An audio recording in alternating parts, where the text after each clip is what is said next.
Regu S006 akan menyampaikan syarahan yang berjudul Merawat Persaudaraan di Tengah Masyarakat Multikultural.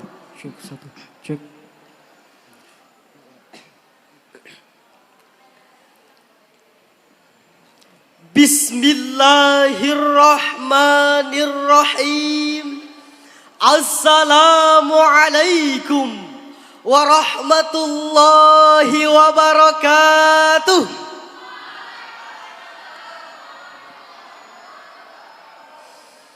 Alhamdulillahilladzi anzalal Qur'an hudal linnasi wa bayyinatin minal huda wal furqan.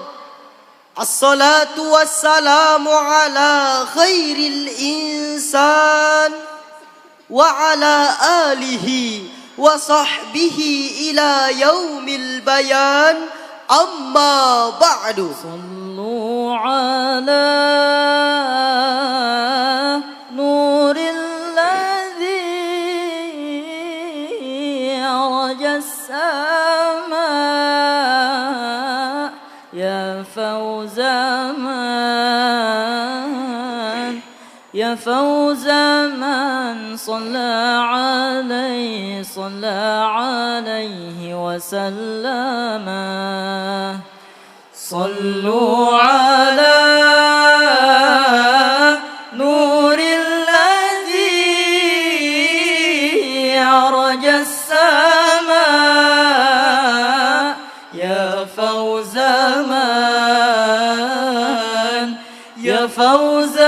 من صلى عليه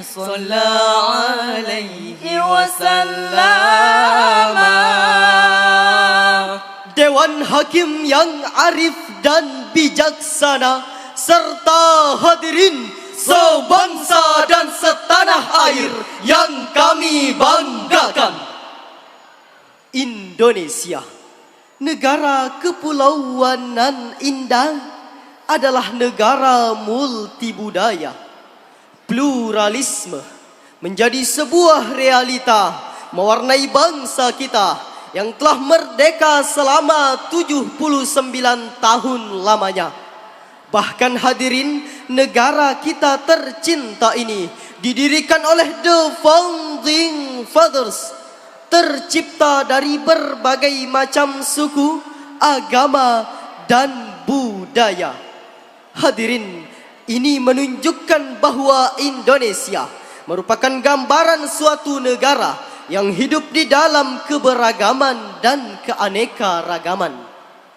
Namun sayang hadirin, saat ini keberagaman yang ada di Indonesia seringkali menimbulkan berbagai macam konflik yang disertai dengan kekerasan. Dimulai dari pertikaian antar suku, keributan antar kelompok, perpecahan antar etnis dan golongan, bahkan konflik antar agama.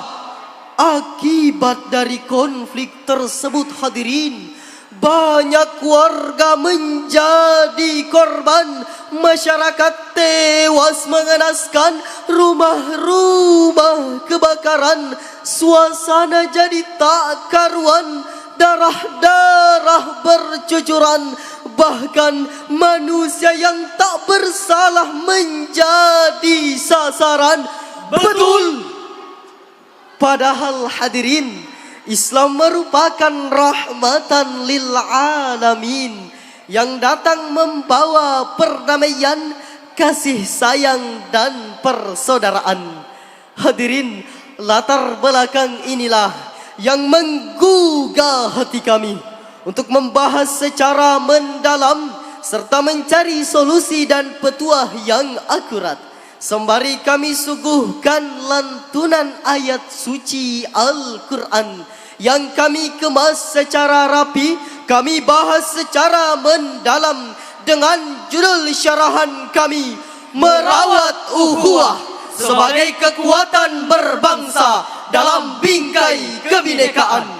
Dengan landasan Al-Quran, termaktub dalam surah Al-Hujurat ayat 13 yang berbunyi, A'udzu billahi minasy syaithanir rajim.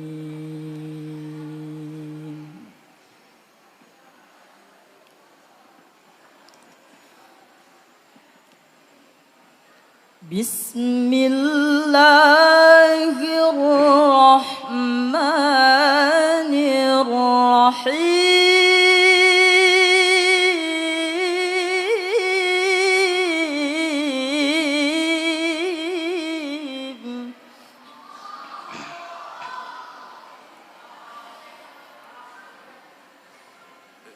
Ya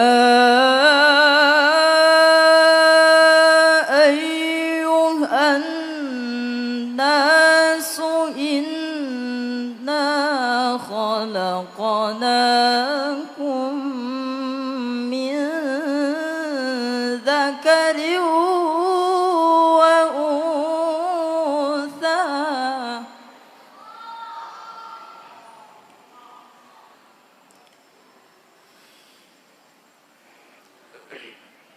Inna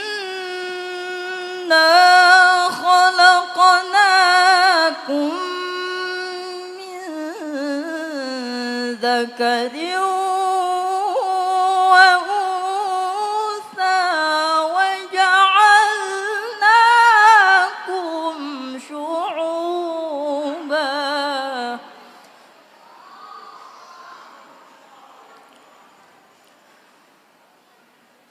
وَجَعَلْنَاكُمْ شُعُوبًا وَقَبَائِلَ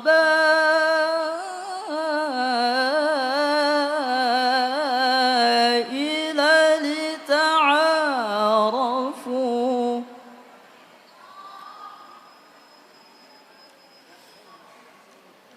Inna akramakum indallahi atqakum.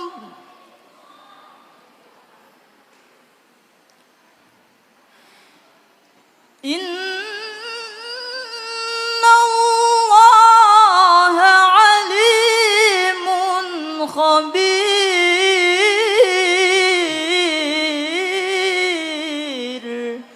hamba berlindung di bawah kekuasaan-Mu, ya Allah, dari usikan syaitan yang terkutuk. Dengan menyebut asma Allah yang Maha Pengasih lagi Maha Penyayang. Hai manusia, sesungguhnya kami menciptakan kamu dari seorang laki-laki dan seorang perempuan, dan menjadikan kamu berbangsa-bangsa dan bersuku-suku, supaya kamu saling kenal mengenal.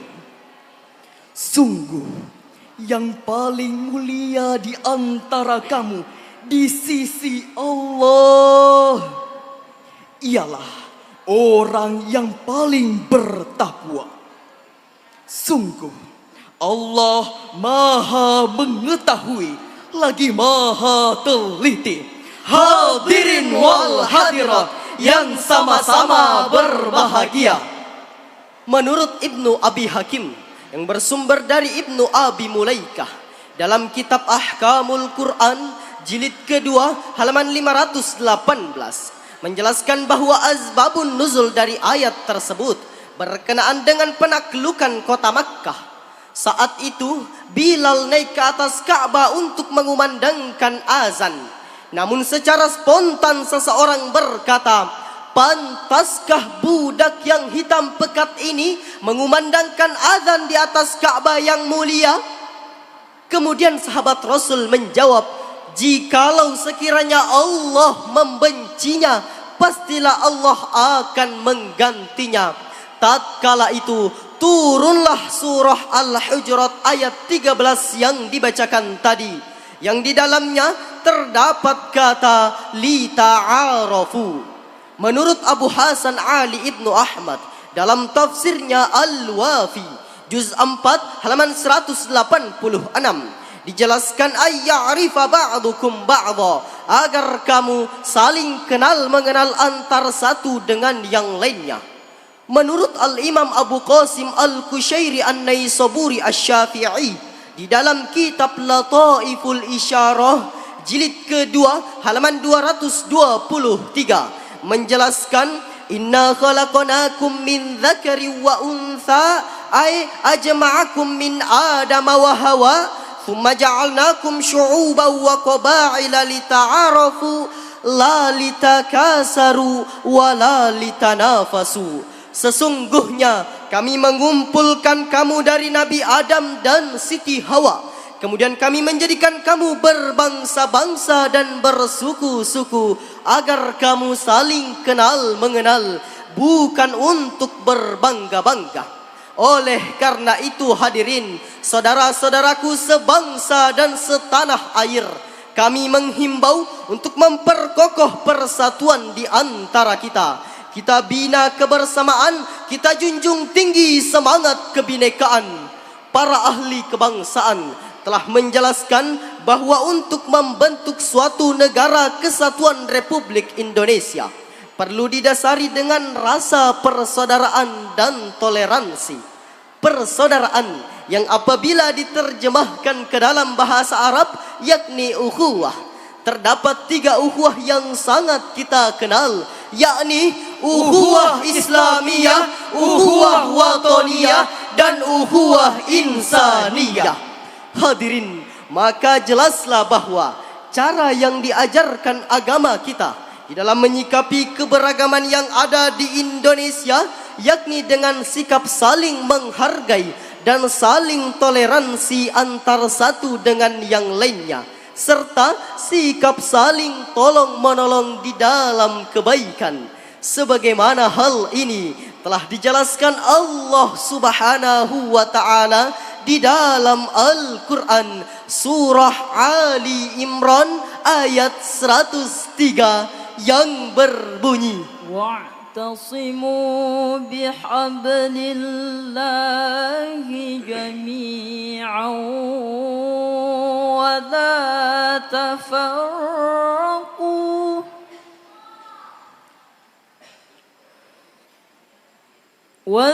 واذكروا نعمة الله عليكم إذ كنتم أعداء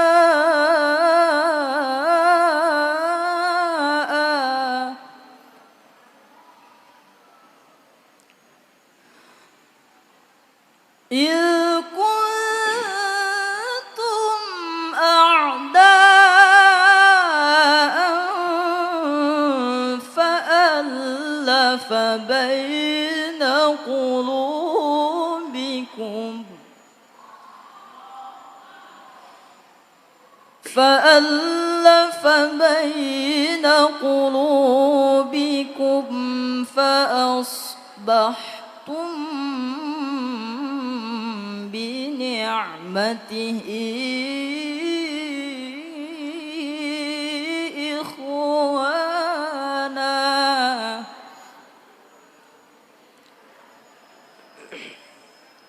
وكنتم على شفا حفرة من النار فأنقذكم منها كذلك يبين الله لكم آياته لعلكم تهتدون. Sadaqallahul azim. Dan berpegang teguhlah kamu semuanya pada tali agama Allah. Dan janganlah kamu bercerai-berai. Dan ingatlah nikmat Allah kepadamu ketika kamu dahulu di masa jahiliyah bermusuhan. Lalu Allah mempersatukan hatimu sehingga dengan karunia-Nya kamu menjadi bersaudara. Sedangkan ketika itu kamu berada di tepi jurang neraka. Lalu Allah menyelamatkan kamu dari sana. Demikianlah Allah menerangkan ayat-ayatnya kepadamu agar kamu mendapat petunjuk. Maha benar firman-Mu ya Allah. Lagi maha agung dengan segala firman-Nya. Hadirin wal hadirat yang kami hormati. Menurut Ibnu Nasir Al-Farabi dan Ibnu Abi Hatim yang bersumber dari Ibnu Abbas, ayat tersebut berkenaan dengan perselisihan hingga bentrokan fisik yang terjadi antara kaum Aus dan kaum Khazraj. Percekcokan kedua kaum tersebut terdengar oleh Rasulullah sallallahu alaihi wasallam yang saat itu dalam keadaan sakit parah. Lalu beliau pun bangkit berjalan sempoyongan dengan wajah yang terlihat pucat dan linangan air mata, berusaha untuk meleraikan pertengkaran tersebut. Dengan suara parau dan terputus-putus, beliau berkata, "Apakah kalian akan kembali ke dalam tradisi jahiliyah setelah datang penjelasan-penjelasan sementara aku masih hadir di antara kalian?" Nampak suara hening mencekam, sementara kaum Aus dan kaum Khazraj menundukkan kepala sebagai tanda hormat dan berbalut malu kepada Rasulullah karena saling berseteru. Sikap Rasulullah ini merupakan realisasi ukhuwah Islamiyah yang harus kita teladani agar tidak terjadi perselisihan di tubuh internal Islam. Ingat hadirin, berhujat kita terjerat, Berselisih kita tersisih, Bersatu kita utuh, berpisah kita runtuh. sebagaimana sabda Rasulullah sallallahu alaihi wasallam yang diriwayatkan oleh Imam Al-Bukhari, "Innamal mu'mina lil mu'mini kal bunyan yashuddu ba'duhu ba'dha." Sesungguhnya orang mukmin dengan mukmin yang lainnya bagaikan suatu bangunan, saling menguatkan satu sama lain. Oleh karena itu, mari kita rawat Indonesia, kita jaga Indonesia karena kita Indonesia. Satu nusa, satu bangsa, satu tanah air kita. Hadirin, akhirnya dapat disimpulkan bahwa persatuan dan kesatuan merupakan syarat mutlak yang harus kita miliki untuk membangun bangsa dan negara di tengah kehidupan multikultural saat ini. Jika perbedaan kita jadikan sebagai keindahan, maka akan tercipta negeri yang aman, nyaman, dan sentosa di Indonesia ini. Dua hal dalam menjalani dan menghadapi perbedaan tersebut, yakni menjaga ukhuwah dan menjaga toleransi di antara umat dan seluruh umat manusia, maka kita akan tergolong ke dalam golongan orang-orang yang beruntung. Amin ya rabbal alamin. United we stand, divided we fall. Bersatu kita teguh, bercerai kita runtuh. Percuma ada cinta kalau untuk bertengkar saja. percuma banyak suku kalau tidak bersatu. perbedaan bukanlah suatu musibah, melainkan rahmat dan anugerah. Sekian dari kami, kurang lebihnya mohon dimaafkan. Hadanallahu ila sabilis salam. Assalamualaikum warahmatullahi wabarakatuh.